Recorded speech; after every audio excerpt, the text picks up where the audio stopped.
ذكر أو أنثى وهو مؤمن فلنحيينه حياة طيبة ولنجزينهم أجرهم بأحسن ما كانوا يعملون۔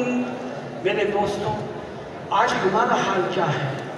ہم تقریریں کرتے ہیں، ہم تحریریں لکھتے ہیں، ہم لوگوں کو عمل کی ترغیب دیتے ہیں، لیکن خود ہمارا دامن عمل سے خالی ہے۔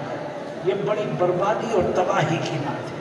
قرآن کریم میں اللہ علماء کو متنبع کرتا ہے، جہلا کو نہیں، علماء کو، اور کیا کہتا ہے؟ أَتَأْمُرُونَ النَّاسَ بِالْبِرِّ وَتَنْسَوْنَ أَنفُسَكُمْ وَأَنْتُمْ تَتْلُونَ الْكِتَابَ أَفَلَا تَعْقِلُونَ۔ آؤ آج سے طے کریں کہ انشاءاللہ جو کچھ پڑھا ہے ہر قدم پر اس پر عمل کریں گے، سنتوں پر عمل کریں گے، فرائض پر عمل کریں گے، واجبات پر عمل کریں گے، مستحبات پر عمل کریں گے۔ ہم عالم ہیں، ہر چیز کی اہمیت کو اور عظمت کو ہم جانتے ہیں۔ میرے دوستوں، آپ عالم بن کے جا رہے ہیں، عالم ہیں آپ؟ جی ہاں۔ کہاں سے پڑھا آپ نے؟ مدرسہ شاہی سے۔ میرے پاس مدرسہ شاہی کی پگڑی بھی ہے اور مدرسہ شاہی کی سند بھی ہے۔ آپ ہر جگہ جا کے دکھاؤ گے میں عالم ہوں، لیکن غور کرو، حضرت عمر بن الخطاب رضی اللہ عنہ حضرت کعب سے پوچھتے ہیں، یا کعب من ارباب العلم؟ اے کعب یہ بتاؤ کہ اہل علم کون لوگ ہیں؟ جو دیوبند سے فارغ ہو، جو مذاہب سے فارغ ہو، جو مدرسہ شاہی یا کسی اور مدرسہ۔ حضرت کعب کیا جواب دیتے ہیں؟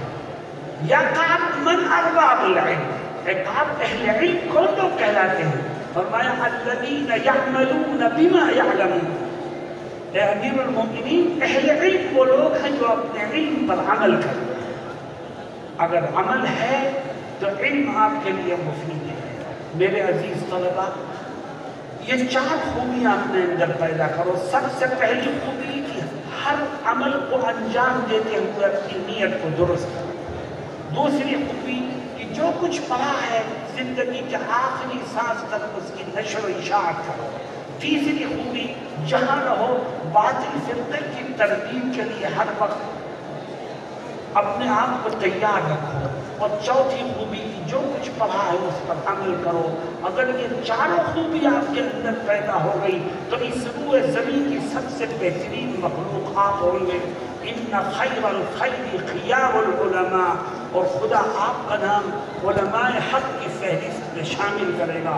اللہ رب العزت مجھے اور آپ کو کہنے اور سننے سے زیادہ عمل کی توفیق سے مالا مال فرمائے۔ وآخر دعوانا ان الحمد للہ رب العالمین۔ جزاک اللہ خیر الجزا۔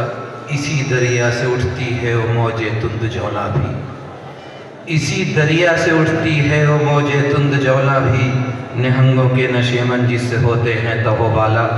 جزاک اللہ خیر الجزا۔ اب نکاح ہے،